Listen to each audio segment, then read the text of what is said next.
दोस्तों, तारीख थी 15 नवंबर 2025 की। उत्तर प्रदेश के संभल जिले के एक घर में रात के करीब 1 बजे एक महिला एक पुरुष बेहद आपत्तिजनक स्थिति में मिलते हैं।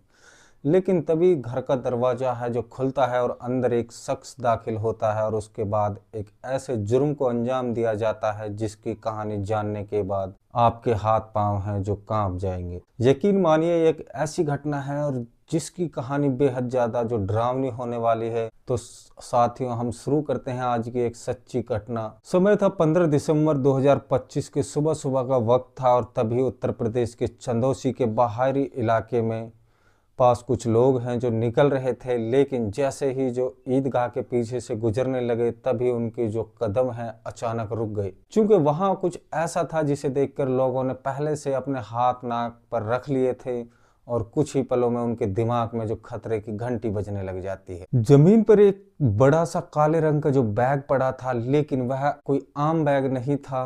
बैग ऊपर उठा हुआ था और उनके ऊपर जो गंध थी यानी बदबू थी इतनी बुरा तरह से आ रही थी कि उनके पास जाना जो बहुत ही मुश्किल था। अब जो लोग हैं अब बैग के पास पहुंचते हैं और अपने मुंह ढक करके यानी मास्क वास्क लगा के जैसे ही वहां पे पहुंचते हैं तो सबका जो अंदाजा है वो देख करके वहीं हड़बड़ा जाते हैं और तत्काल है जो पुलिस को इसकी सूचना देते थे। फिर कुछ ही देर में जो पुलिस आती है और फॉरेंसिक टीम के साथ मौके पर पहुंचती है तो बैग को घूरते हुए सबके मन में एक ही सवाल था कि आखिर यह खुला तो अंदर से क्या निकलेगा। अब मौके पर पहुंच के पुलिस ने जब जगह को अच्छी तरह से जो उनका मौका मुआयना करा और फिर बैग के पास पहुंचकर धीरे धीरे से जो उसे खोलने लगे।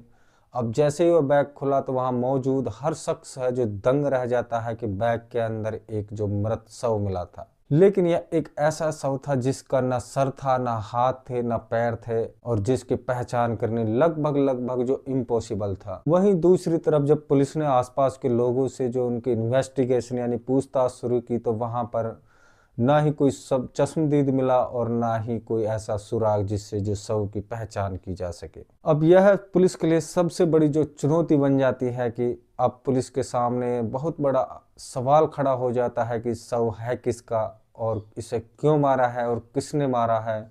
लेकिन इसके बाद जब बैग को अच्छी तरह से टटोला जाता है तो उसमें एक हाथ निकला जिसमें एक राहुल नाम का टैटू है जो लगा हुआ। एक नाम ने इस बेहद खौफनाक खुलासा किया है कि अपनी जांच को आगे बढ़ाते हुए जो पुलिस ने इलाके में हाल ही के दिनों में लापता हुए लोगों की जो फाइलें खंगालनी शुरू की तो थाने के पुराने रजिस्टर खुलवाए गए और मोहल्ले में जो पूछताछ की और फिर ढेर सारी फाइल खंगालने के बाद आखिरकार पुलिस को 24 नवंबर की रिपोर्ट मिली और रिपोर्ट दर्ज कराई थी रूबी नाम की एक महिला ने, जो कि बुर्रा मोहल्ले की रहने वाली थी। और रिपोर्ट में उसने यह बताया था कि उसका पति जो जूते चप्पल बेचने का काम करता है और कुछ दिनों से वो जो है अभी घर नहीं आया है। जिसके बाद पुलिस ने तुरंत जो है रूबी को फोन करती है और थाना बुलाती है और उसके सामने बैग से मिली एक टी शर्ट दी और फिर उससे पूछा कि क्या है टी शर्ट तुम्हारे हस्बैंड की है। दोस्तों, जो रूबी होती है वो तुरंत देर गंवाए उस टी शर्ट को पहचानने से जो है इनकार कर देती है और यहीं से पुलिस को रूबी पर जो है शक हो जाता है, क्योंकि उसके शब्दों में ठहराव जरूर था लेकिन घबराहट साफ नजर आ रही थी। अब जैसे ही पुलिस को रूबी पर शक हुआ उन्होंने सवाल बदल दिए और सबसे पहले उनसे सीधा सीधा सवाल पूछा कि आपका मोबाइल फोन कहाँ है, आप अपना फोन है जो हम दे दीजिए। जैसे ही पुलिस उनसे फोन लेती है उसे चेक करने के बाद जैसे ही रूबी के मोबाइल की गैलरी खोलती है तो उसमें ढेर सारी तस्वीर सामने आने लगती है और उसमें से एक तस्वीर में एक पुलिस को रूबी के साथ एक युवक खड़ा हुआ दिखाई दिया, आज जिसने बिल्कुल वही टी शर्ट पहनी थी और उस काले रंग के बैग से बरामद हुई थी। अब तस्वीर को देख करके पुलिस का शक है जो अब यकीन में बदल जाता है और इसके बाद उस तस्वीर को रूबी के सामने रखा गया तो उसका जो चेहरा है पीला पड़ गया और कुछ ही सेकंड में उसने इस पूरी घटना का जो एक ऐसा खुलासा कर दिया जिसने भी अभी सच को सुना तो सबको जो झकझोर के रख दिया। और पुलिस के मुताबिक पूछताछ के दौरान 17 से 18 नवंबर के दरमियान रात को राहुल रात के करीब 2 बजे घर लौटा था।